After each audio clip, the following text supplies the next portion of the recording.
Welcome to all of our students. मैं engineer Rajkanand, आपका chemistry teacher.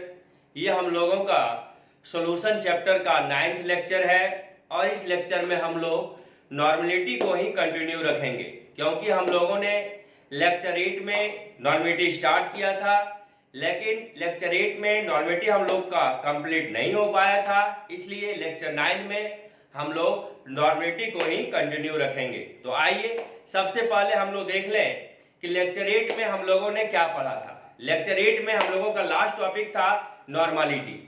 तो नॉर्मलिटी में मैंने बताया था नॉर्मलिटी को हम लोग कैपिटल एन, नॉर्मलिटी को हम लोग कैपिटल एन से डिनोट करते हैं और नॉर्मलिटी को नॉर्मल कंसंट्रेशन कहा जाता है, नॉर्मल कंसंट्रेशन कहा जाता है और इसका यूनिट होता है ग्राम इक्विवेलेंट पर लीटर। क्या होता है? ग्राम इक्विवेलेंट पर लीटर। इसी बेसिस पे हम लोगों ने डेफिनेशन पढ़ा था। क्या पढ़ा था? The number of gram equivalent of solute dissolve in 1 litre of solution is called normality of solution. ध्यान देना, वॉल्यूम आपको लीटर में लेना है। तो बच्चा कहेगा सर हर समय वॉल्यूम लीटर में रहेगा। नहीं, अगर दी वॉल्यूम लीटर में नहीं दे करके एमएल में दे दिया है तो एमएल को किस में चेंज कर देंगे? लीटर में। लेकिन हम लोग हर समय वॉल्यूम को किस में लेंगे? लीटर में लेंगे। एमएल को आप 1000 से डिवाइड करोगे, लीटर में कन्वर्ट हो जाएगा। तो क्या डेफिनेशन था आपका?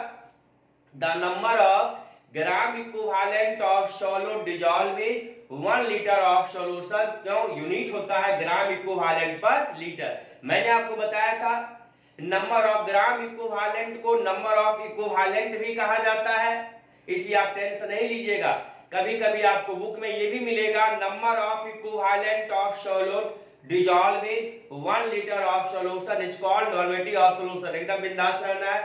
नंबर ऑफ ग्राम इक्विवेलेंट बोले या नंबर ऑफ इक्विवेलेंट बोले, दोनों का मीनिंग सेम। इसलिए आप दो तरीका से नॉर्मलिटी को डिफाइन कर सकते हो। पहला the number of gram equivalent of solute, या आप ये भी कर सकते हो the number of equivalent of solute dissolve in 1 litre of solution is called normality of solution. तो आइए, तो नॉर्मलिटी का यूनिट क्या था? Gram equivalent per litre. तो फार्मूला हम लोग का था therefore normality equal to the number of gram equivalent of solute by total volume solution in litre, या आप ये भी कर सकते हैं number of gram equivalent of solute into 1000 bye total volume solution in ML, क्योंकि एमएल को आपने लीटर में चेंज किया, 1000 प्लॉट के ऊपर आ गया। आप ये भी कर सकते हैं the number of milligram equivalent of solute by total volume solution in ML. क्यों? नंबर ऑफ ग्राम इक्विवेलेंट को 1000 से मल्टीप्लाई करोगे तो मिली इक्विवेलेंट आ जाएगा। क्लियर है? उसी बेसिस पे हमने ये भी पढ़ाया था जब नॉर्मलिटी को वॉल्यूम से मल्टीप्लाई कर दोगे और वॉल्यूम लीटर में लोगे तो नंबर ऑफ ग्राम इक्विवेलेंट निकल जाएगा। और नॉर्मलिटी को वॉल्यूम से मल्टीप्लाई करोगे और वॉल्यूम एमएल में लोगे तो नंबर ऑफ मिलीग्राम इक्विवेलेंट निकल जाएगा। आप ये भी कर सकते हो मिलीग्राम को जब हम 1000 से डिवाइड कर देंगे नंबर ऑफ ग्राम इक्विवेलेंट निकल जाएगा। क्लियर है? अब यहाँ पे लॉजिकल बात क्या था उसकी बात हम केवल करेंगे। आइए, नॉर्मलिटी सर हम नॉर्मलिटी में हमको ये समझना है कि number of gram equivalent of solute dissolve in 1 litre of solution के बेसिस पे जो फार्मूला आया था कि normality equal to the number of gram equivalent of solute by total volume solution in litre. तो वॉल्यूम तो आप समझते हो, नंबर ऑफ ग्राम इक्विवेलेंट हम कैसे निकालेंगे सर? तो नंबर ऑफ ग्राम इक्विवेलेंट और मैंने क्या बताया था बताओ? आपने पढ़ा था पिछले लेक्चर में number of gram equivalent equal to the given weight by equivalent weight. Given weight क्या क्वेश्चन में दिया रहेगा। मान लो ये स्पीशीज का नंबर ऑफ ग्राम इक्विवेलेंट आपसे पूछा जाए, इसका वेट क्वेश्चन में दे देगा, इसका इक्विवेलेंट वेट निकाल लेंगे और डिवाइड कर देंगे, नंबर ऑफ ग्राम इक्विवेलेंट निकल जाएगा। क्लियर है? समझ गए? तो अब बताओ, जैसे भी स्पीशीज की मैं बात करूं तो आपको ये समझना है या तो एलिमेंट की बात होगी, या तो कंपाउंड्स की बात होगी, या तो आयंस की बात होगी, या तो एसिड की बात होगी, या तो बेस की बात होगी, या तो सॉल्ट की बात होगी। बहुत टर्म में आप देख सकते हो, सब हम डिस्कस करेंगे। क्लियर है? अब आइए, तो नॉर्मेटिव बराबर number of gram equivalent of solid by volume solution in litre. Volume तो पकड़ में आ गया, नंबर ऑफ ग्राम इक्विवेलेंट बराबर given weight by equivalent wait, तो गिवन वेट क्वेश्चन में दिया रहेगा। अब इक्विवेलेंट वेट हम कैसे निकालेंगे, मैंने बताया था पिछले क्लास आपको। अब बताओ, अगर दी एटम है तो उसका एटॉमिक वेट निकालोगे, कंपाउंड मॉलिक्यूल है मॉलिक्यूलर वेट निकालोगे, रेडिकल से आयन से आयनिक वेट निकालोगे। अब बाय कर देना वैलेंसी फैक्टर या एन फैक्टर। वैलेंसी फैक्टर को आप Vf कहते हो और एन फैक्टर को आप Nf कहते हो, मैंने आपको पढ़ाया था। दोनों क्या होता है, सेम होता है, समझ गए। तो इक्विवेलेंट वेट बराबर क्या बताया था, एटॉमिक वेट और या मॉलिक्यूलर वेट और या आयनिक वेट बाय वैलेंसी फैक्टर या एन फैक्टर। क्लियर है। तो ध्यान देना है, जब एलिमेंट की बात होगी तो एटॉमिक वेट निकाला जाएगा, कंपाउंड मॉलिक्यूलर वेट निकालेंगे, आयन्स होंगे तो आयनिक वेट निकालेंगे। अब बाय वैलेंसी फैक्टर कर देंगे तो हमको इक्विवेलेंट वेट मिल जाएगा। आ गया फार्मूला, नॉर्मेटिव का फार्मूला आ गया ना समझ में आपको। कैसे, नॉर्मेटिव बराबर number of gram equivalent of solid by volume solution in litre. तो वॉल्यूम तो क्लियर हो गया, पहले लीटर में दिया रहेगा, कोई टेंशन नहीं है। लीटर में नहीं रहेगा, एमएल में लीटर में चेंज कर देंगे। नंबर ऑफ ग्राम इक्विवेलेंट पहले निकाल लिए, कैसे निकले भाई, number of gram equivalent equal to the given weight by equivalent weight. Given weight आपको दिया रहेगा क्वेश्चन में, इक्विवेलेंट वेट कैसे निकालेंगे सर, आपने पढ़ा, एटॉमिक वेट या मॉलिक्यूलर वेट या आयनिक वेट बाय वैलेंसी फैक्टर या एन फैक्टर। एटॉमिक वेट निकालने आता है, मॉलिक्यूलर वेट निकालने आता है, आयनिक वेट निकालने आता है। अब सर दर्द बन गया था हम लोगों का, वैलेंसी फैक्टर एन फैक्टर क्या होगा, सिंपल, मैंने बताया आपको। जब एलिमेंट का वैलेंसी फैक्टर आपसे पूछा जाए, किसी भी एलिमेंट का जो वैलेंसी होगा वह उस एलिमेंट का वैलेंसी फैक्टर कहलाएगा। क्लियर है। कंपाउंड का वैलेंसी फैक्टर आपसे पूछा जाए, कंपाउंड को हिट कर दो या एक्वा सॉल्यूशन में डाल दो, डिसोसिएट हो जाएगा कैटायंस और एनायंस में। तो जितना न्यूमेरिकल वैल्यू ऑफ चार्ज होगा कैटायन या एनायन का, उसी को आप मैग्नीट्यूड ऑफ चार्ज भी कह सकते हो कैटायन और एनायन का। 2 प्लस होगा कैटायन तो 2 माइनस होगा एनायंस पे, 4 प्लस तो 4 माइनस होगा। ध्यान देना, जितना प्लस चार्ज होगा उतना ही माइनस चार्ज होगा, नहीं तो आपका डिकम्पोजिशन गलत है। तो या तो कैटायन का चार्ज ले लो या तो एनायन का चार्ज लो, अब मैग्नीट्यूड लोगे दोनों का चार्ज बराबर मिलेगा। तो कंपाउंड का वैलेंसी फैक्टर क्या होगा, मैग्नीट्यूड या numerical value of charge cation या एनायन, या तो कैटायन या तो एनायन। क्लियर है, हमने पढ़ाया था आपको पिछले क्लास। अब हम आयंस की बात करेंगे।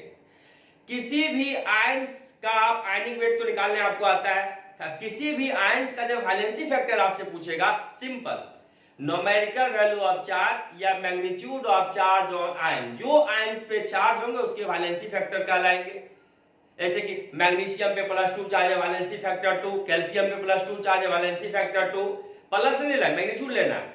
ऑक्सीजन पे -2 चार्ज है, वैलेंसी फैक्टर 2, नाइट्रोजन पे -3 चार्ज है, वैलेंसी फैक्टर 3। चार्ज कैसे आता है प्लस माइनस आपको पता है, इलेक्ट्रॉन लॉस और गेन करने से, ऑलरेडी आप 11th में पढ़े हुए हैं। अब हम एसिड की बात किए थे, which species capable to give H+ ion in aqueous solution is called acid। वैसा स्पीसीज जब उसको वाटर में डालो, एक्वा सॉल्यूशन मतलब कौन, सॉल्वेंट वाटर है, वाटर में डालो वो H+ आयन को रिलीज करेगा, तो वो क्या कहलाएगा, एसिड कहलाएगा। क्लियर है। और कोई भी एसिड जितना H+ आयन को रिलीज करेगा एक्वा सॉल्यूशन में, वह उसका बेसिसिटी, ध्यान देना, हर्ष में बार-बार बोल रहा हूं, उल्टा होता है, यहाँ पे ध्यान देना, एसिड का बेसिसिटी होगा। बहुत बच्चा कहता है सर एसिड का एसिडिटी होना चाहिए, नहीं, एसिड की क्या टर्म यूज होगी, बेसिसिटी। एसिड के लिए क्या टर्म यूज होगा, बोलो, बेसिसिटी। बेस के लिए एसिडिटी। फिर इधर आओ, कोई भी एसिड एक्वस सॉल्यूशन में जितना H+ आयन को रिलीज करेगा वह उसका बेसिसिटी कहलाएगा और वही उसका वैलेंसी फैक्टर कहलाएगा। क्लियर है, समझ गए। अब बेस पे आ जाओ, which species capable to give OH- ion in aqueous solution is called base। वैसा स्पीसीज जो वाटर में डिजॉल्व करने के बाद OH- आयन रिलीज कर दे उसे हम बेस कहते हैं। अब कोई भी बेस जितना OH- आयन को रिलीज करेगा वह उसका एसिडिटी कहलाएगा और वही उसका वैलेंसी फैक्टर कहलाएगा। अब हम आते हैं सॉल्ट पे। NaCl को ले लो, MgCl2 को ले लो। सॉल्ट को आप पानी में डाल दो, टूट जाएगा केटायन और एनायंस में। जैसे केटायन आयन में डिसोसिएट होगा तो magnitude of charge, numerical value charge cation पे आएगा, एनायन पे, दोनों पे चार्ज सेम होगा। एक पे प्लस होगा, एक पे माइनस होगा, लेकिन न्यूमेरिकल वैल्यू सेम होगा। तो या तो केटायन का वैल्यू ले लो चार्ज का, या तो एनायन का ले लो, वो उसका वैलेंसी फैक्टर कहलाएगा। समझ गए छोटू? आइए, तो एलिमेंट का इक्विवेलेंट ऑलरेडी हम पढ़ा चुके हैं, कंपाउंड का इक्विवेलेंट वेट बता चुके हैं, आयंस का इक्विवेलेंट वेट बता चुके हैं। जैसे भी इक्विवेलेंट वेट की बात आती है, मैं आपको बताना चाहता हूं, इक्विवेलेंट वेट आपका एक चैप्टर हम आपको पढ़ाएंगे। तो इक्विवेलेंट वेट एक नंबर होता है, और किसी भी स्पीशीज का जब आप इक्विवेलेंट वेट निकालोगे तो रिफरेंस लेकर के निकाला जाता है। तो किसका रिफरेंस लेंगे? 1 part by weight of hydrogen का, 8 part by weight of oxygen का, और 35.5 part by weight of chlorine की मदद से हम किसी भी स्पीशीज का एलिमेंट, कंपाउंड, आयंस, किसी भी स्पीशीज का हम इक्विवेलेंट वेट निकालते हैं। लेकिन वो तो आगे आपको बताएंगे, वो रिएक्शन में देखा जाता है। अभी आप समझिए, नॉर्मेटिक के क्वेश्चन को सॉल्व करने के लिए जब आपसे एलिमेंट का इक्विवेलेंट वेट पूछा जाए तो एटॉमिक वेट बाय वैलेंसी कर दीजिएगा। कंपाउंड का इक्विवेलेंट वेट पूछा जाए, molecular weight by numerical value of charge cation और एनायन। किसी भी आयन का इक्विवेलेंट वेट पूछा जाए, ionic weight of ion by numerical value of charge. समझ गए? तो आइए, आज हम नोट का पॉइंट नंबर डी चल रहा, सी खत्म हो गया तो डी अब चलेगा। आज हम पहले एसिड को क्लियर करें, एसिड बेस, तब फिर हम लोग नॉर्मेटिव पर क्वेश्चन भी करेंगे। आइए, तो number D, equivalent weight of acid. Simple, acid एक कंपाउंड है, मॉलिक्यूल्स है, तो मॉलिक्यूलर वेट की बात करेंगे। तो molecular weight of acid by basicity of acid. अभी मैंने आपको बताया बेसिसिटी एसिड का वैलेंसी फैक्टर कहलाता है, हमने पिछले क्लास में आपको बताया था। तो बच्चे बेसिसिटी क्या है अभी जो मैंने बोला देख लो, the number of H plus ion. H plus ion को प्रोटॉन भी कहा जाता है, मैंने आपको स्ट्रक्चर ऑफ एटम में भी बताया था। क्लियर है? अगर H प्लस आयन आपके दिमाग में कभी भूल भी जाए, प्रोटॉन को ध्यान दीजिएगा, प्रोटॉन भूल जाए, H प्लस आयन, लेकिन H प्लस बेसिकली आपको पकड़िएगा तो आपके लिए बेटर रहेगा। क्लियर है? The number of H plus ion यानी कि proton release by N acid in its aqueous solution, water में जाने के बाद is called aqueous solution, is called its basicity. समझ गए? जो इसका बेसिसिटी होगा उसका क्या कहलाता है? Valency factor. चलिए, हमने लिए equivalent weight of HCl। HCl acid है आपका, स्ट्रॉन्ग एसिड है, आप जानते हैं। HCl को पहले एक्वस यानी पानी में डाल दीजिए, किसमें टूटेगा? H plus Cl minus. अब मुझे बताइए कितना H प्लस आयन को रिलीज किया? बोलो, 1। बताओ कितना H प्लस है? 1 है। तो वैलेंसी फैक्टर बराबर कितना हो जाएगा? 1। और H प्लस आयन जो रिलीज किया उसे क्या कहते हैं? बेसिसिटी। अभी आपने पढ़ा डिफिनेशन, तो इसका बेसिसिटी कितना? 1। तो वैलेंसी फैक्टर भी 1। क्यों? बेसिसिटी बराबर वैलेंसी फैक्टर। अब बताओ इसका इक्विवेलेंट वेट क्या हो जाएगा? Molecular weight by valency factor. अभी आपने पढ़ा, यानी बेसिसिटी ऑफ एसिड को वैलेंसी फैक्टर कहेंगे। तो मॉलिक्यूलर वेट निकाल लो। क्लोरीन का होता है 35.5, हाइड्रोजन का होता है 36.5, वैलेंसी फैक्टर 1, 36.5 बाय 1 करोगे 36.5 आ जाएगा। क्लियर है? अब देखो दूसरा एग्जांपल है, इक्विवेलेंट वेट ऑफ H2SO4। सबसे पहले आप ऐसा करो, H2SO4 को डिकम्पोज कर दो, एक्वस सॉल्यूशन पानी में डाल दो, किसमें टूटेगा? 2H plus SO4 minus 2। हर समय देखना है प्लस और माइनस दोनों चार्ज सेम होगा। देखो कितना चार्ज है? 2 चार्ज है, कोएफिशिएंट से मल्टीप्लाई हो जाएगा। कितना प्लस चार्ज है? 2 प्लस, कोएफिशिएंट से मल्टीप्लाई होगा चार्ज, कितना प्लस है? 2 प्लस, माइनस कितना है? 2 माइनस। तो या तो केटायंस या तो एनायंस। अगर हम कंपाउंड की बात करेंगे, लेकिन एसिड की बात कर रहे हैं तो H प्लस की बात करेंगे। अब मुझे बताओ कितना H प्लस आयन को रिलीज किया? 2 H प्लस आयन को रिलीज किया। तो कितना इसका बेसिसिटी होगा? 2 होगा। तो वैलेंसी फैक्टर कितना होगा? 2 होगा। क्लियर है? H2SO4 का मॉलिक्यूलर वेट आप बहुत बार निकाल चुके हैं, 98 होता है। तो 98 बाय 2 करोगे 49 इक्विवेलेंट वेट निकल जाएगा। क्लियर है? अब हम बात करेंगे इक्विवेलेंट वेट ऑफ बेस। अभी मैंने आपको बताया मॉलिक्यूलर वेट ऑफ बेस, ये भी एक कंपाउंड मॉलिक्यूल्स होता है बेस। तो molecular weight of base by acidity of base, क्योंकि जितना OH माइनस आयन को रिलीज करेगा वो उसका वैलेंसी फैक्टर कहलाएगा और वो उसका एसिडिटी कहलाएगा। एसिडिटी क्या होता है छोटो? The number of OH minus ion release by A base in its aqueous solution is called its acidity. समझ में आ गया? Clear that? अब इसको क्या कीजिए, लिख लीजिए, फिर हम लोग इसमें एग्जांपल करेंगे। समझ गए बाबू? आइए हम लोग बेस का इक्विवेलेंट वेट का एग्जांपल देख लें। देखो दो चीज ध्यान देना है, एसिड बेस और खास करके एसिड बेस, सॉल्ट की बात हम बाद में करेंगे। वैसा स्पेसीज जो H प्लस आयन को रिलीज करेगा एक्वस सॉल्यूशन में उसे हम एसिड कहेंगे, और जितना H प्लस आयन को रिलीज करेगा वो उसका बेसिसिटी कहलाएगा और वो उसका वैलेंसी फैक्टर कहलाएगा बस। और वैसा स्पेसीज जो एक्वस सॉल्यूशन में जाने के बाद OH माइनस आयन को रिलीज करेगा वह बेस कहलाएगा, और जितना OH माइनस आयन को रिलीज करेगा वो उसका एसिडिटी कहलाएगा और वो उसका वैलेंसी फैक्टर कहलाएगा। क्लियर? आइए, equivalent weight of NaOH, strong base आप जानते हैं, तो NaOH को पहले आप पानी में डालिए, एक्वस सॉल्यूशन में डाल दीजिए, Na प्लस OH माइनस। अब मुझे बताओ कितना OH माइनस रिलीज किया? 1, तो एसिडिटी 1, तो वैलेंसी फैक्टर भी 1। इसका मॉलिक्यूलर वेट निकालोगे 40 आएगा, बहुत बार आप निकाल चुके हैं। कुछ नहीं करना, किसी भी कंपाउंड का मॉलिक्यूलर वेट निकालना है, एटॉमिक वेट जितने सारे उसमें एटम्स है सारे का एटॉमिक वेट निकाल के क्या करना है, जोड़ देना है। तो 40/1 बराबर 40। Clear? Equivalent weight of MgOH2, सबसे पहले MgOH2 को सॉल्यूशन में डाल दो, किसमें टूटेगा? Mg plus 2 2OH minus. अब मुझे ये बताओ कितना OH माइनस आयन रिलीज किया? 2, तो वैलेंसी फैक्टर 2, एसिडिटी बराबर 2। इसका मॉलिक्यूलर वेट निकालोगे आएगा आपका 58, तो इक्विवेलेंट वेट क्या होगा? Molecular weight by valency factor, तो 58/2 बराबर 29। इक्विवेलेंट वेट ऑफ LOH3, सबसे पहले आप LOH3 को पानी में डाल दो, एक्वस सॉल्यूशन में बना दो इसको, तो L प्लस 3 3OH माइनस। यहां बताओ कितना OH माइनस आयन को रिलीज किया? 3 किया, तो इसका वैलेंसी फैक्टर कितना हो जाएगा? 3, एसिडिटी बराबर 3, तो इसका equivalent weight molecular weight by valency factor, इसका मॉलिक्यूलर वेट निकालोगे आएगा 78, 78/3 बराबर 26। क्लियर है? अब देखो, तो लीजिए यहां लिख देते हैं आपके लिए कि मॉलिक्यूलर वेट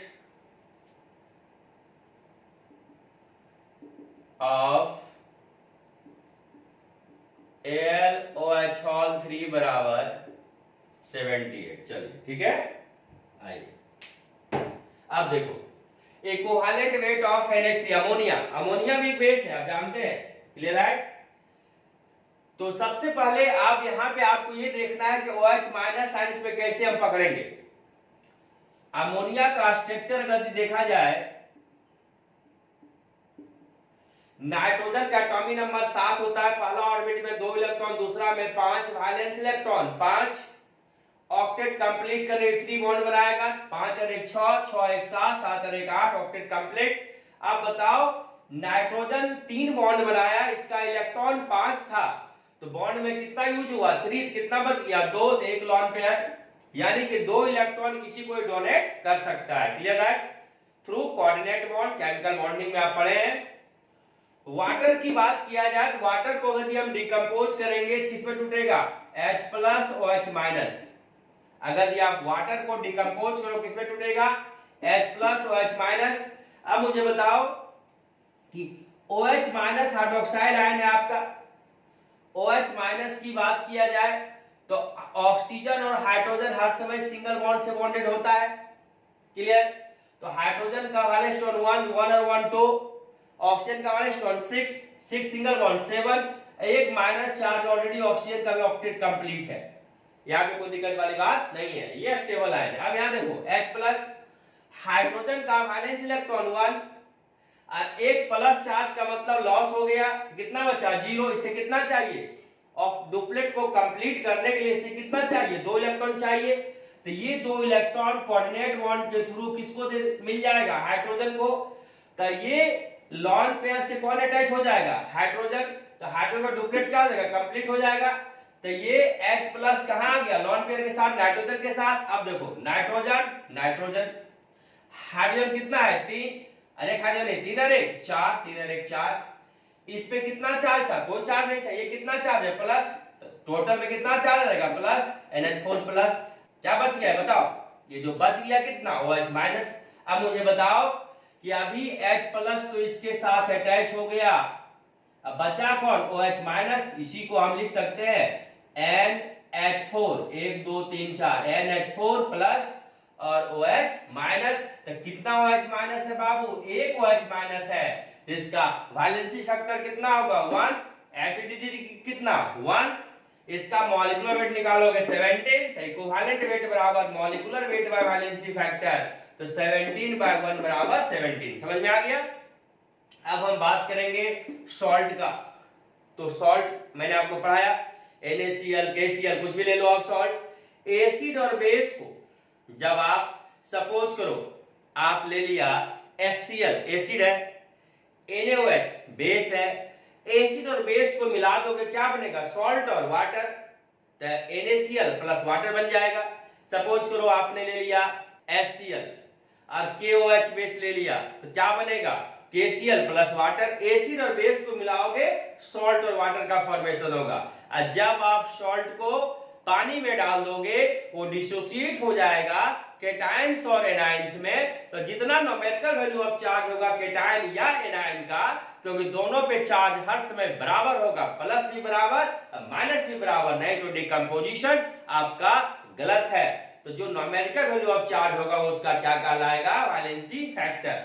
तो equivalent weight of salt equal to the formula weight of salt by valency factor. मैंने आपको मूल कांसेप्ट में पढ़ाया था। फॉर्मूला वेट क्या होता है, एलिमेंट एटम का कलेक्शन करता है, इसलिए हम लोग एलिमेंट और एटम का एटॉमिक वेट निकालते हैं।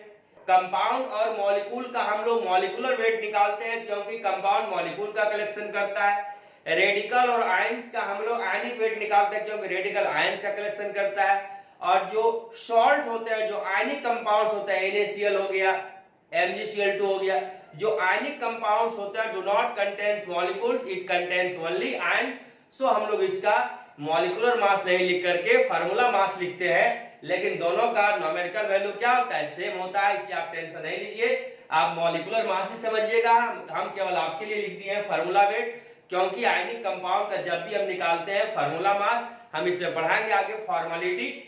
क्या पढ़ाएंगे फॉर्मेलिटी। फॉर्मेलिटी किसके लिए होता है, आयनिक कंपाउंड के कंसंट्रेशन को रिप्रेजेंट करने के लिए हम लोग फॉर्मेलिटी वर्ड यूज करते हैं। लेकिन फॉर्मेलिटी और मोलारिटी कैपिटल M दोनों का आंसर जब न्यूमेरिकल बनाओगे दोनों का आंसर क्या मिलेगा सेम मिलेगा, लेकिन केवल टर्म अलग अलग है, इसलिए हम आपको पढ़ाएंगे आगे फॉर्मेलिटी किसके लिए, आयनिक कंपाउंड के कंसंट्रेशन को रिप्रेजेंट करने के लिए हम लोग क्या पढ़ते हैं फॉर्मेलिटी। समझ गए, क्लियर है। इसीलिए यहाँ पे हमने मॉलिक्यूलर मास नहीं लिख करके क्या लिखा फार्मूला मास, क्योंकि आयनिक कंपाउंड का हम लोग क्या निकालते हैं formula mass, because ionic compound do not contains molecules, it contains ions. So हम लोग इसका फार्मूला मास निकालते हैं, क्लियर दैट। आ जाइए, तो equivalent weight of salt equal to the formula weight of salt by valency factor. Formula weight just like molecular weight, molecular weight बोले formula weight बोले कोई दिक्कत नहीं। जैसे बोलेगा भाई सोडियम क्लोराइड का फार्मूला वेट क्या होगा, सोडियम क्लोराइड का फार्मूला क्या होता है NaCl, NaCl का आप वेट निकाल दो फार्मूला वेट कहलाएगा। कैसे निकालेंगे, एक वो सोडियम में 23 होता है प्लस क्लोरीन का 35.5, दोनों को जोड़ दो NaCl का वेट निकल गया।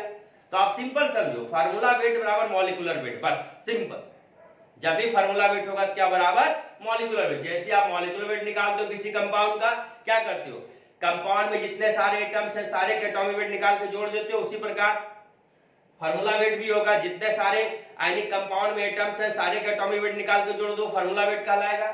मोटा मोटी एकदम क्लियर वे में समझो कि फार्मूला वेट बराबर मॉलिक्यूलर वेट, इसमें कहीं कोई सस्पिशन वाली बात नहीं है। जब हम फॉर्मेलिटी पढ़ाएंगे पूरा फिगर क्लियर हो जाएगा।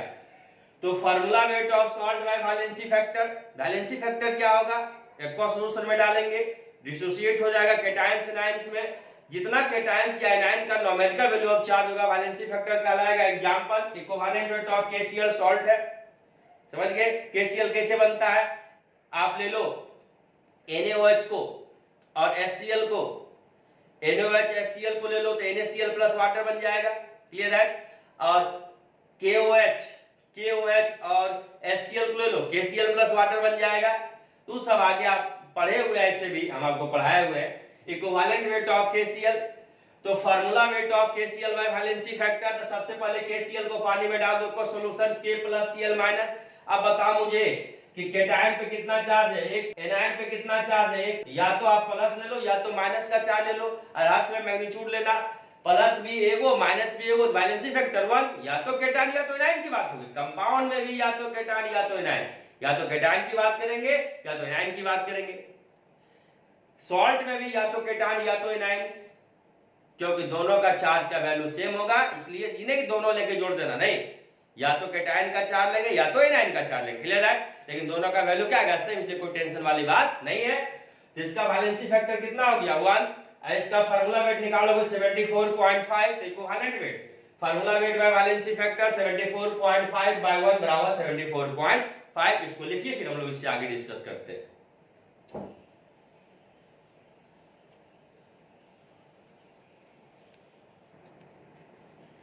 आइए सॉल्ट का एक और एग्जांपल देख लें। इक्विवेलेंट वेट ऑफ K2SO4, आप K2SO4 को पानी में डाल दो, किस में टूटेगा 2K + SO4 - 2। बताओ केटायन का कितना चार्ज है 2, क्योंकि कोएफिशिएंट से मल्टीप्लाई हो जाएगा, 2 प्लस माइनस कितना है 2, तो वैलेंसी फैक्टर कितना होगा 2, क्यों या तो प्लस चार्ज लेंगे या तो माइनस चार्ज लेंगे, तो वैलेंसी फैक्टर 2। इसका मॉलिक्यूलर वेट यानी कि फार्मूला वेट निकालोगे तो कितना है 174 निकालने आता है ना, जितने सारे एटम है सारे का एटॉमिक वेट निकाल के जोड़ देना है, तो 174 इसका फार्मूला वेट हो गया, या सिंपल मॉलिक्यूलर वेट भी समझो, टेंशन नहीं लेना है, क्योंकि फार्मूला वेट बराबर मॉलिक्यूलर वेट, एकदम बिंदास रहना है। तो 174, तो 174/2 बराबर से 87। एक NaCl आपका फेवरेट सॉल्ट है, जिसको देख लीजिए, इक्विवेलेंट वेट ऑफ NaCl को पानी में डाल दीजिए, Na + Cl-, कितना प्लस चार्ज है 1 प्लस, माइनस चार्ज कितना 1 माइनस, वैलेंसी फैक्टर 1। इसका जब फार्मूला वेट यानी कि मॉलिक्यूलर वेट निकालेंगे 58.5 आएगा, तो 58.5 वैलेंसी फैक्टर 1 बाय 1 करोगे 58.5, क्लियर, क्योंकि इक्विवेलेंट वेट बराबर formula weight by valency factor, clear है।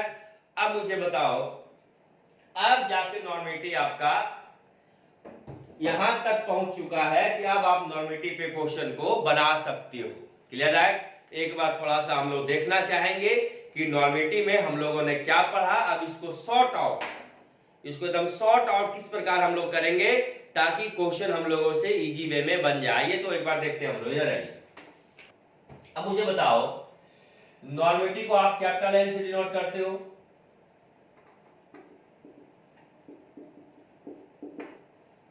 क्या पढ़े हो, number of gram equivalent of solute by total volume of solution in litre. ध्यान देना, नॉर्मलिटी को हम लोग नॉर्मल कंसंट्रेशन कहते हैं। एक बार मैं इसको रिपीट इसलिए कर रहा हूं कि जो अभी आपने 1 से 2 घंटा में इसको पढ़ा, अब हम इसको 5 मिनट में इतना अच्छा से समझ लेंगे कि लगेगा कि नहीं उतना जो पढ़ा है सर एकदम 5 मिनट में ही रिवीजन हो गया, और नॉर्मेटिव का कोई भी क्वेश्चन को हम बना देंगे, इसलिए देखिएगा ध्यान से।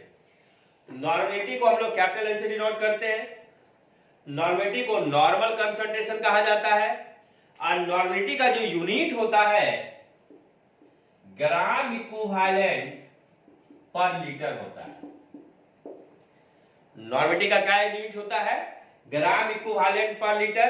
इसी यूनिट से हम लोग डेफिनेशन क्या लिखा था, the number of gram equivalent of solute dissolve in 1 litre of solution. जब हम मोलारिटी कैपिटल M पढ़े थे तो number of moles of solute की बात हुई थी, यहाँ पे number of gram equivalent of solute की बात हुई, तो केवल मोल की जगह क्या आ गया ग्राम इक्विवेलेंट। एक चीज और ध्यान देना, नंबर ऑफ ग्राम इक्विवेलेंट को नंबर ऑफ इक्विवेलेंट भी आप कह सकते हो, तभी भी कह सकते हो number of equivalent of solute dissolve in 1 litre of solution, या भी कह सकते हो number of gram equivalent of solute dissolve in 1 litre of solution. तो क्या फार्मूला आ गया छोटू, number of gram equivalent of solute by total volume solution in litre, clear.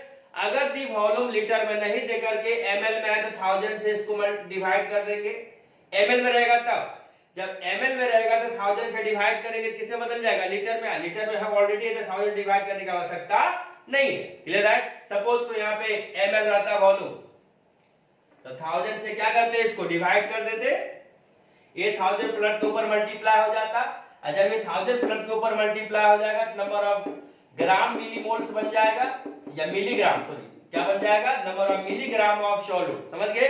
ये ग्राम इक्विवेलेंट क्या बन जाएगा, मिली इक्विवेलेंट।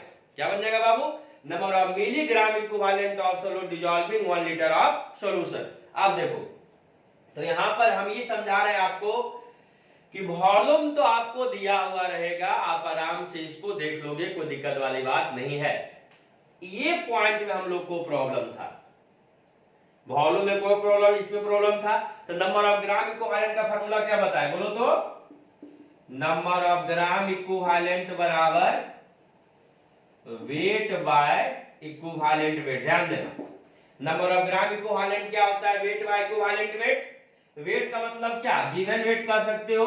गिवन वेट का मतलब क्या, क्वेश्चन में दिया रहेगा, सिंपल हम लोग इसको वेट लिखते हैं, आप गिवन वेट भी कह सकते हो। Given weight by equivalent wait. जैसे मान लो ये पेन है, इस पेन का नंबर ऑफ ग्राम इक्विवेलेंट निकालना है, तो इस पेन का वेट मान लो 10 ग्राम है, तो गिवन वेट हो गया। इक्विवेलेंट वेट निकाल लो इस पेन का, और इसको गिवन वेट में इक्विवेलेंट वेट से डिवाइड कर दो, नंबर ऑफ ग्राम इक्विवेलेंट निकल जाएगा। तो गिवन वेट भी तो हमको पता है, टेंशन नहीं है।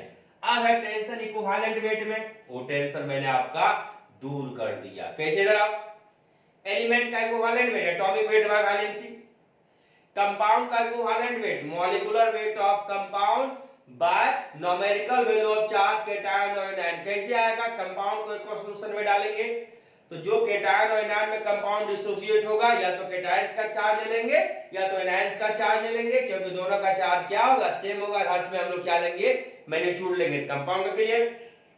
आयंस का equivalent wait ionic wait by valency factor. Valency factor क्या होता है, उसका जो उस पे चार्ज होता है उसका मैग्नीट्यूड ले लेंगे। एसिड का equivalent weight molecular weight bye basicity. Basicity क्या होता है, जितना H+ आयन रिलीज करेगा किसमें, एक्वा सॉल्यूशन में, बेसिसिटी कहलाएगा। बेस का equivalent weight molecular weight bye acidity. Acidity क्या होता है भाई, कोई भी बेस जितना हो H- आयन रिलीज करेगा किसमें, एक्वा सॉल्यूशन में, उसका एसिडिटी कहलाएगा, वैलेंसी फैक्टर कहलाएगा।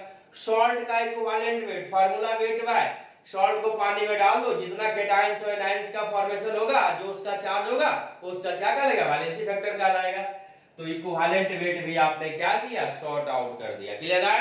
तो अब हम नॉर्मेटिव का कोई भी क्वेश्चन को क्या करेंगे, बना सकते हैं। आइए, अब देखा नॉर्मेटिव जो हम लोगों को 1 से 2 घंटा लगा था, 5 मिनट के अंदर हम लोगों ने इसका क्या कर लिया, रिवीजन कर लिया। रिवीजन करने से क्या फायदा हुआ, अब लग रहा है कि नॉर्मेटिव हमारे लिए क्या हो गया, आसान हो गया। समझ गए? आइए, तो नॉर्मेटिव का हमने आपको लॉन्ग फार्मूला बताया था, अब हम आपको शॉर्ट फार्मूला बता रहे हैं।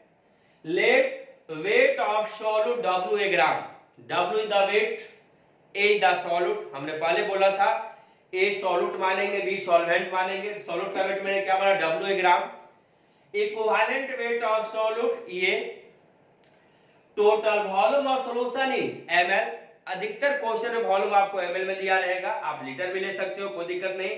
लेकिन जब हम न्यूमेरिकल को बनाएंगे, क्वेश्चन में तो वॉल्यूम ml में रहेगा, लीटर में भी रह सकता है, लेकिन जब हम न्यूमेरिकल को बनाएंगे, हाथ से वॉल्यूम किस में लेंगे, लीटर में लेंगे। क्लियर है? इधर आओ, तो वेट ऑफ सॉल्यूट W मान लिया, equivalent weight of solute A मान लिया, टोटल वॉल्यूम सॉल्यूशन VmL माना, देन कैपिटल N क्या है, नॉर्मलिटी। नॉर्मेटिव का बोलो फार्मूला, नॉर्मेटिव का फार्मूला बोलो, number of gram equivalent of solute by total volume of solution in litre. तो नॉर्मेटिव का फार्मूला है बराबर number of gram equivalent of solute by total volume solution in litre. अब आओ बाबू, मुझे ये बताओ, नंबर ऑफ ग्राम इक्विवेलेंट का formula given weight by equivalent weight, given weight by equivalent wait, नीचे कौन है, वॉल्यूम, किसमें है, लीटर में। आप बताओ छोटे, ये नॉर्मेटिव को हमने कैपिटल N लिया, डिनोट किया, बराबर, नॉर्मेटिव बराबर, फार्मूला बोलो, number of gram equivalent of solid, number of gram equivalent का फार्मूला बोलो, given weight by equivalent weight, gram equivalent का formula given weight by equivalent weight, given weight कितना है WA, WA by equivalent weight कितना है EA, given weight by equivalent weight WA बटे EA। अब बताओ वॉल्यूम किसमें है, लीटर में, यहाँ डाटा किसमें ml में, ml को लीटर में चेंज करो, 1000 से डिवाइड करोगे, ये पलट के ऊपर चला जाएगा तो यहाँ पर क्या हो जाएगा, मल्टीप्लाई हो जाएगा। इसी प्रकार आप इसको भी कर सकते हो, normative equal to the number of gram equivalent, बोलो given weight by equivalent weight, given weight कितना है WA by equivalent weight EA into volume किसमें है, लीटर में, वॉल्यूम इन लीटर, यहाँ 1000 से मल्टीप्लाई करने की आवश्यकता नहीं है। समझ गए छोटू, क्लियर दैट। आइए अब इसमें हम लोग क्या ले लें, एक एग्जांपल ले लें, ध्यान दीजिएगा।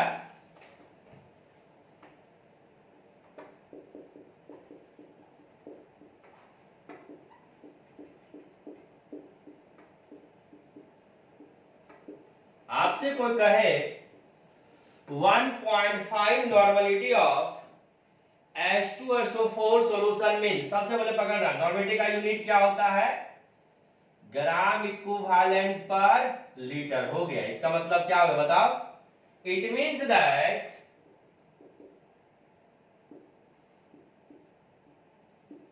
(1.5 ग्राम equivalent of H2SO4 present in 1 liter of solution. Therefore number of gram equivalent of H2SO4, H2SO4 यहाँ पे क्या है आपका सॉल्यूट है, बराबर कितना 1.5, और टोटल वॉल्यूम ऑफ सॉल्यूशन कितना 1 लीटर बराबर 1000 ml। अब आप इधर आइए 1.5 normality of H2SO4 solution means, बताओ नॉर्मलिटी का definition number of gram equivalent of solid dissolve in 1 litre of solution. तो क्या यूनिट है, ग्राम equivalent per litre.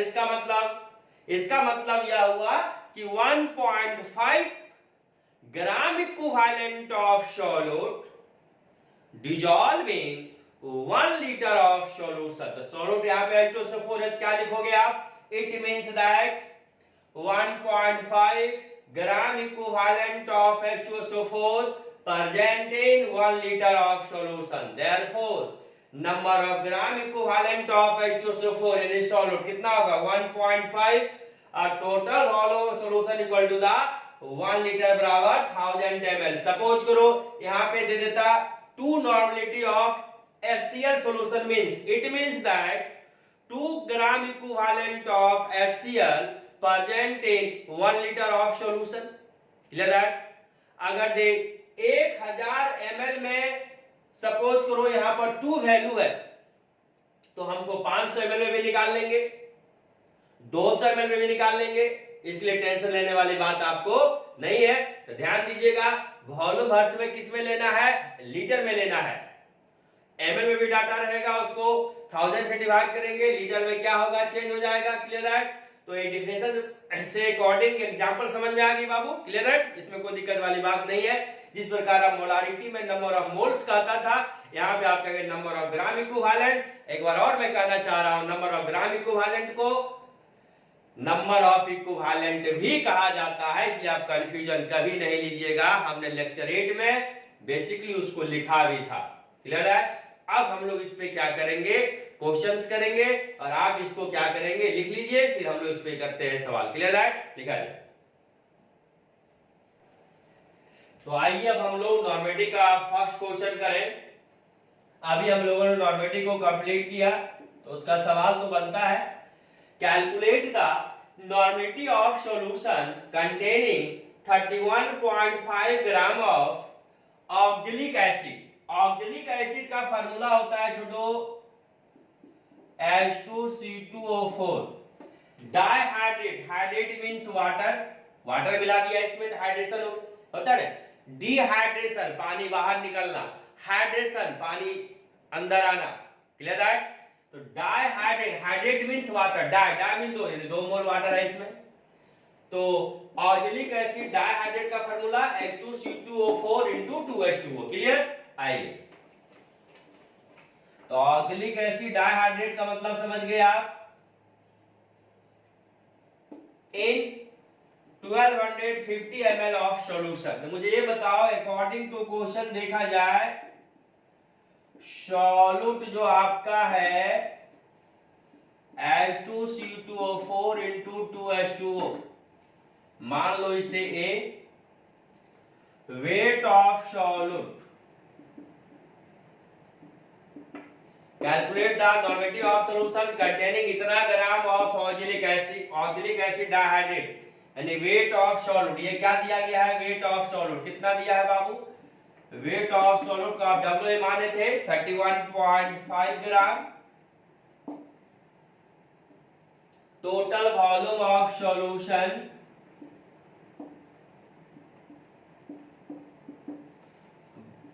1250 ml। Clear? अब आपको ये देखना है कि नॉर्मेटिव आपको निकालना है। तो मैंने आपको बताया कि सबसे पहले आपको क्वेश्चन जब सॉल्व करना है तो सबसे पहले आप उसका फार्मूला लिखिए कि नॉर्मेटिव का फार्मूला क्या होता है। उस फार्मूला अकॉर्डिंग डाटा आपके पास है कि नहीं।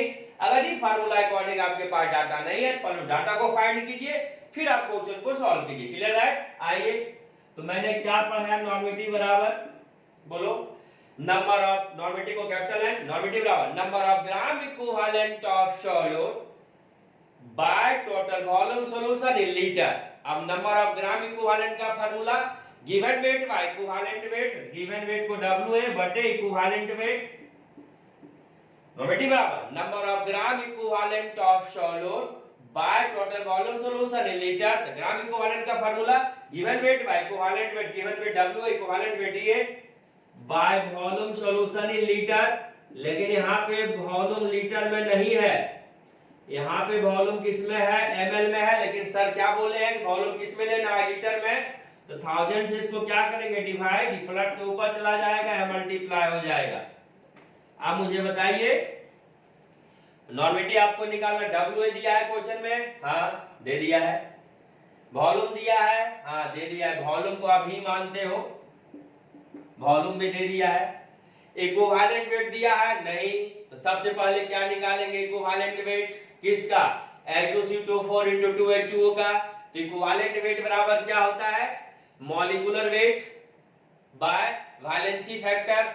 ऑक्जेलिक एसिड क्या है? एसिड है, तो इसका वैलेंसी फैक्टर क्या होगा? जितना H प्लस आयन को रिलीज करेगा वैलेंसी फैक्टर कहलाएगा। क्लियर है? तो सबसे पहले इसका हम लोग मॉलिक्यूलर वेट देख लें। आइए, gram molecular weight of solute निकाल लो। क्या करना है बोलो? हाइड्रोजन कितना है आपका? जोड़ो। सिंपल आपको आता है, मैं डायरेक्ट बता रहा हूं। Clear that? ऐसे आप निकाल सकते हो आराम से, निकालने वाले को दिक्कत इसमें नहीं है। इसको निकालोगे आप, मॉलिक्यूलर वेट आएगा आपका 126 ग्राम पर मोल। ठीक है, समझ गए?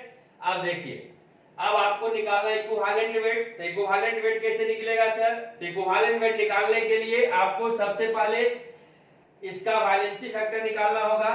तो आइए यहां ध्यान दीजिएगा, H2C2O4 ऑक्जेलिक एसिड है, एक्वस सॉल्यूशन है, वाटर इसमें टूट गया, किसमें टूटेगा बताइए? 2H plus C2O4 minus 2। अब मुझे बताओ कितना H प्लस आयन को रिलीज किया? 2। इसका बेसिसिटी, वैलेंसी फैक्टर बराबर क्या हो जाएगा? बेसिसिटी, वैलेंसी फैक्टर बराबर बेसिसिटी बराबर कितना? 2। ठीक है, इसलिए equivalent weight of solute, solute आपका कौन है? H2C2O4 * 2H2O। मॉलिक्यूलर वेट बोलो इसका, molecular weight by valency factor. Molecular weight बोल छोटो, इसका कितना निकाला? 126 वैलेंसी फैक्टर बोलो इसका 2 बराबर 63। अब यहाँ पुट कर दो वैल्यू, W है, यहां से वैल्यू वहां से वैल्यू हम यहाँ पुट कर रहे हैं। W का वैल्यू बताया जाए 31.5 into 1000 बाय इक्विवेलेंट वेट कितना निकल गया। इक्विवेलेंट वेट को आप ये कहते हो, इक्विवेलेंट वेट को क्या कहते हो बाबू, ये का मतलब इक्विवेलेंट वेट, यहां लिख देते हैं, इक्विवेलेंट वेट को ये कहा जाता है।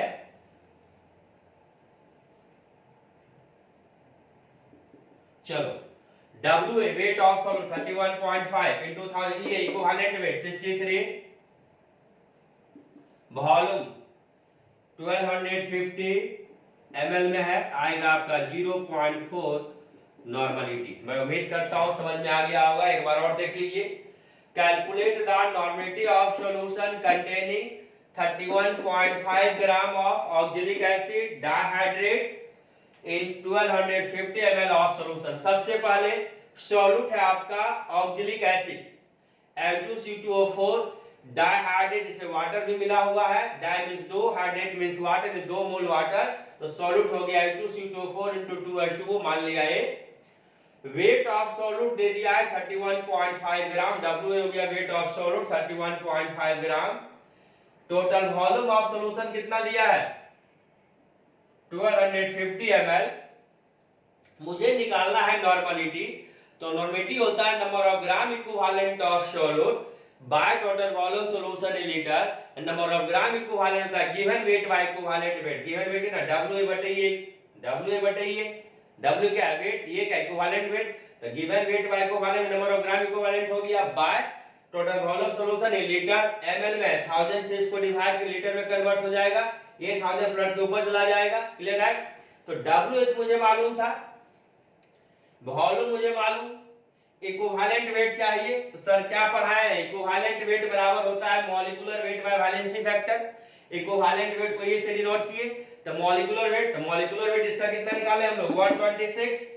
अब वैलेंसी फैक्टर चाहिए, तो आप एक सॉल्यूशन में है ये, तो H2CO4 किसमें डिसोसिएट होगा 2H प्लस C2O4 -2, तो कितना H प्लस आयन रिलीज किया 2, तो एसिड है 2H प्लस आयन रिलीज किया, तो इसका बेसिसिटी कितना होगा 2, तो वैलेंसी फैक्टर 2, तो आराम से आपका इक्विवेलेंट वेट निकल गया। Molecular weight by valency factor 126 by 2 बराबर 63, तो आप वैल्यू पुट कर दिए।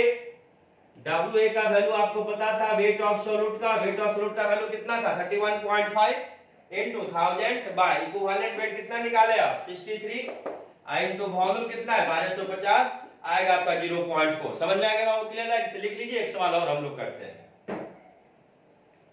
आइए हम लोग अब नेक्स्ट क्वेश्चन को देखें। How many gram of MgOH Hall2 should be dissolved to make 100 centimeter cube of 0.40 normality MgOH Hall2 solution। ध्यान दीजिए, इधर आइए। सबसे पहले आप यहां बताइए कि MgOH Hall2 बेस है, तो सॉल्यूशन बेसिक है। सॉल्यूट आपका कौन है यहां पे, अकॉर्डिंग टू क्वेश्चन की बात किया जाए, सॉल्यूट आपका कौन है बताओ, MgOH Hall2 है। ध्यान देना बाबू, मान लो ए, और क्या क्या दिया है देख लो, नॉर्मलिटी, नॉर्मलिटी ऑफ सॉल्यूशन जिसका आप कैपिटल N कहते हो, कितना दिया है 0.40, और वॉल्यूम ऑफ सॉल्यूशन जिसे आप भी मानते हो कितना दिया है 100 सेंटीमीटर क्यूब बराबर 100 ml। हम आपको पढ़ाए थे 11th में, क्या पढ़ाए थे कि 1 सेंटीमीटर क्यूब को हम 1 cc भी कहते, cc द क्यूबिक सेंटीमीटर, जो कि 1 ml के बराबर होगा।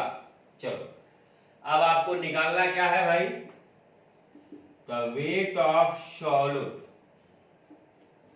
सॉल्यूट आपका है MgOH Hall2, सॉल्यूट को आप WA मानते हैं बराबर वाट। आ जाओ, हाउ मेनी ग्राम ऑफ इतना MgOH Hall2 यानी सॉल्यूट, इसको आपने सॉल्यूट माना, सॉल्यूट है ए मान लिया इसको, how many gram of MgO2 यानी वेट ऑफ सॉल्यूट क्या होगा, should be dissolve to make, जब इसको डिजॉल्व करते हैं किसमें 100 centimetre cube of 0.4 normative solution MgO2। अब देखो कहता है एक सॉल्यूशन है जिसका नॉर्मेटिव है 0.40, अब वॉल्यूम है 100 सेंटीमीटर क्यूब और उसमें सॉल्यूट है MgO2, तो कितना ग्राम सॉल्यूट है उसमें सो बताना है आपको, कुछ नहीं, सॉल्यूट हम आइडेंटिफाई कर लिए, नॉर्मेटिव पता चल गया है, वॉल्यूम आपका 100 ml है, वेट ऑफ सॉल्यूट निकालना है। मुझे ये बताओ हमने क्या पढ़ाया आपको, नॉर्मेटिव बराबर बोलो, चूंकि नॉर्मेटिव बराबर बोलो number of gram equivalent of solute dissolving 1 litre of solution, number of gram equivalent given weight by equivalent weight, given wait को WA, गिवन वेट को WA बाय इक्विवेलेंट वेट को ये, तो WA बटे ये नंबर ऑफ ग्राम इक्विवेलेंट निकल गया bye total volume solution in litre, तो वॉल्यूम क्वेश्चन में किसमें है ml में, लीटर में करेंगे 1000 से क्या करेंगे डिवाइड, पलट के ऊपर यहां क्या आ जाएगा मल्टीप्लाई। अब मुझे बताओ आपको WA निकालना है, ध्यान देना बाबू, इधर आ जाओ,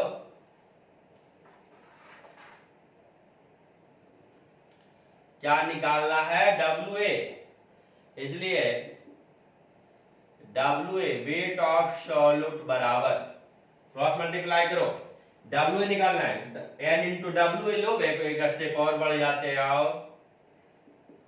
WA इंटू 1000, एक स्टेप और बढ़ गया आपके लिए, बराबर n into EA into volume in ml,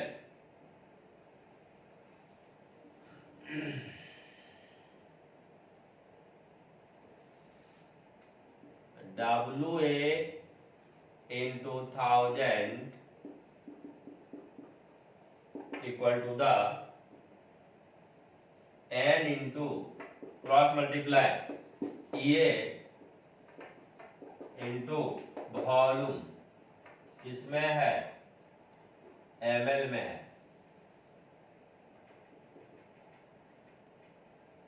ml, इसलिए WA बराबर क्या हो गया n into EA into volume in ml by 1000। तो नॉर्मेटिव आपको पता है, यस, वॉल्यूम पता है, यस, इक्विवेलेंट वेट चाहिए EA, किसका इक्विवेलेंट वेट भाई आ जाओ, equivalent weight of Mg OH2, क्या पढ़े हो, इक्विवेलेंट वेट को आप EA का के बोलो molecular weight by valency factor. अब इसका वैलेंसी फैक्टर आप कैसे निकालोगे, सबसे पहले इसका मॉलिक्यूलर वेट निकाल लो, ग्राम अथी मॉलिक्यूलर वेट ऑफ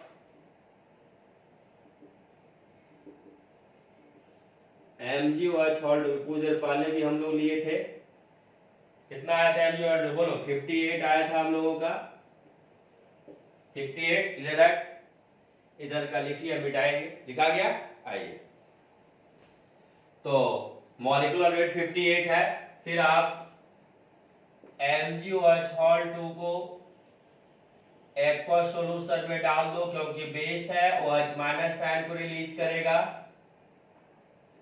तो Mg प्लस 2OH माइनस। अब मुझे ये बताओ कितना OH माइनस साइन को रिलीज किया, 2, इसका वैलेंसी फैक्टर हो जाएगा एसिडिटी, तो OH माइनस साइन रिलीज किया, एसिडिटी का कितना रिलीज किया, 2, तो 2 का लाएगा, इसलिए इक्विवेलेंट वेट तो आप ये माने हैं molecular weight by valency factor, यानी कि 58/2 बराबर 29। क्लियर, सब कुछ पता चल गया। देयरफॉर WA बराबर weight of MgOH2 solute normative कितना था बोलो 0.40 into equivalent weight 29 into volume in ml 100 by कितना 1000। समझ गए। जब इसको कैलकुलेट करोगे तो आएगा आपका 1.16 ग्राम। समझ गए? लिख लीजिए इसको।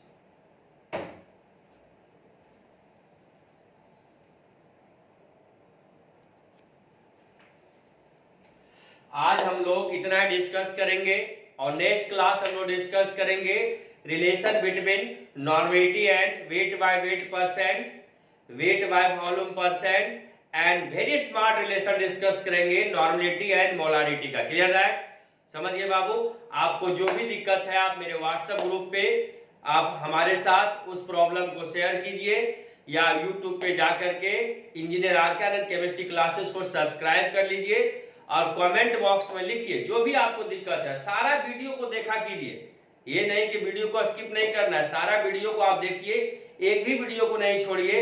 और जो भी आपको दिक्कत है व्हाट्सएप ग्रुप पे मेरे साथ शेयर कीजिए या यूट्यूब पे जाकर के इंजीनियर आरके आनंद केमिस्ट्री क्लासेस को सब्सक्राइब कर लेना है। और जो भी आपको प्रॉब्लम है कमेंट बॉक्स में लिखिए। जब हम नेक्स्ट क्लास आपसे ऑनलाइन क्लास के द्वारा जुड़ेंगे तो उस प्रॉब्लम को पहले सॉर्ट आउट करेंगे, फिर हम आगे पढ़ाना स्टार्ट करेंगे। Okay, thank you.